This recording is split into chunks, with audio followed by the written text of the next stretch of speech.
What is up, everybody? You asked for it, you got it. The no nonsense, no BS review of the SCUF Impact. Will you look at that?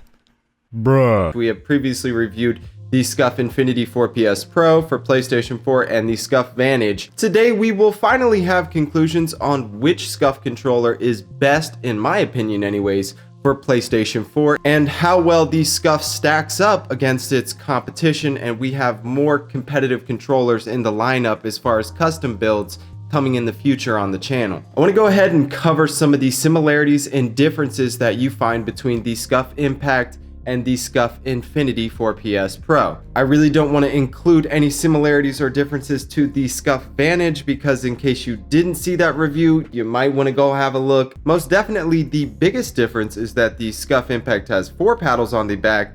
The hair trigger mechanisms on both of these and the trigger stops on both of these are identical. The remapping function is the same for both of these controllers, so all you need to do is pop the magnet on the back, hold the paddle you want to remap, click the button on the front, whatever you're planning on remapping it to, and then release both, remove the magnet, and it's remapped. So it's good remapping on the fly, and it has never failed me in my 1.5 to 2 years of using the SCUF Infinity 4 PS, and it hasn't failed me with this new SCUF Impact. Adjusting the hair triggers is the same. You remove the cover on the back, go ahead and take your 0.9mm SCUF key, insert it in, and then you'll want to have the game that you're playing up and running.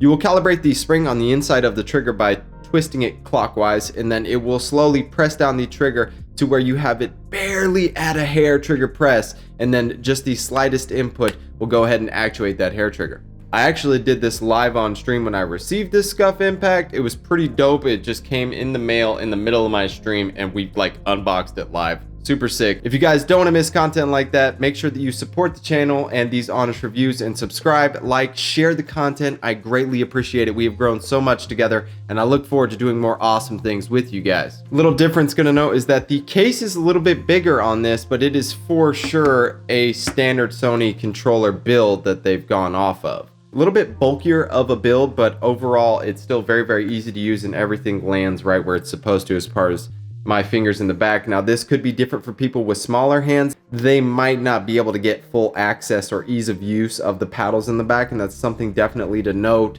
that if you have smaller hands, the standard Sony PlayStation controller in the Infinity will probably be a better option. Like we saw in the Infinity with the quick hot swaps of thumbsticks, you can do the same thing. And I actually prefer this method over some of the magnetized options that we've seen in different controllers, like the Xbox Elite, which I did a review of and tried out on PlayStation 4 via a converter. Yeah, I definitely prefer the hot swap method with the lock rings here on the anti-friction rings. You can just loosen that up, pull off the anti-friction ring, go ahead and pull out your existing joystick. If you want to go with something higher, like a Control Freak style, you can go ahead and do that on your aim side. And you can order any colors that you want. You can see the layout I've got here. It's actually a beautiful controller. We did get the grip in the back because I wanted to try out the grip. I had never had SCUF grip. I'm going to go ahead and say that it does add a more textured feel to the back. And it works and it's beautiful. It's just not as grippy as I would really expect it to be, especially for the money. I kind of prefer a silicone grip over this, but silicone grips kind of pick up more grease and oils from your hands, and this feels like it's going to stay really, really clean, so it has its pros and cons. Something to build upon, I think, little food for thought for SCUF, would be that we want to go to where these paddles are more grippy, and they have a little textured bumps on the paddles themselves, but it'd be so nice to feel them with a little silicone or rubberized layer so that your finger actually grips and doesn't slide off of them so easily. I think that'd be a great addition. Of course, you can hot swap and remove easily any of these paddles on the back. All you need to do is push up from the bottom of the paddle and then twist out. It's that simple, that easy. So say I find myself not using this paddle at all, I can go ahead and remove it, and that way I won't accidentally press it and it's not cluttered or in the way. If one day I decide, hey, this other game I really need this paddle, super easy to pop back on. So definitely got its functionality there. Everything that came with this controller, the case itself that it comes in is its carrying case. You don't get a carrying case for this SCUF. You get your magnet for remapping. You get your Allen key here, your SCUF key for calibrating your hair triggers in the back. And then you get extended triggers as well, and I find these not to be useful, so I don't use them. Unlike what we saw with the SCUF Vantage, there's no USB cable that comes with it. Overall, gonna have to say that this is the most diverse and functional SCUF that I've gotten so far, and that it is working properly, and I haven't had any issues. Only real complaint would be that my home button gets stuck. I don't like that at all. I don't like my home button getting stuck. I know y'all see that close up and I have to like pull it back down. I feel like somebody should have pressed all the buttons once and been like, "Hey, your home button's sticking. Let's fix that for you." but everything else feels pretty solid. No dead zone issues, no noticeable input lag. Of course, this is built off of a stock Sony PlayStation controller, so we wouldn't expect to have any input lag. And now that I've had my hands on all three SCUFs that are on the market for PlayStation 4, I'm gonna have to go ahead and call this one the breadwinner, just because it is the most functional and it's the most diverse. Even if you only want 2 paddles, you can go ahead and remove a few, and if you want more paddles later in time, you can go ahead and add those in. The hair triggers work flawlessly, the remapping is flawless, it's wireless and wired, and it's got a great feel and design. Gotta say, this is the one if you're gonna be shopping with SCUF.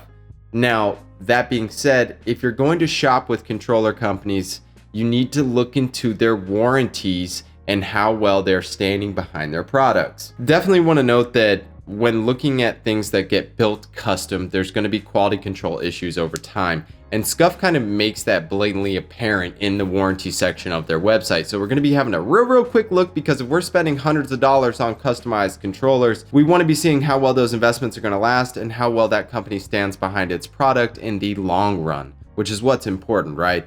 So out of the gate, SCUF has a 12-month warranty on the paddles as far as breakage.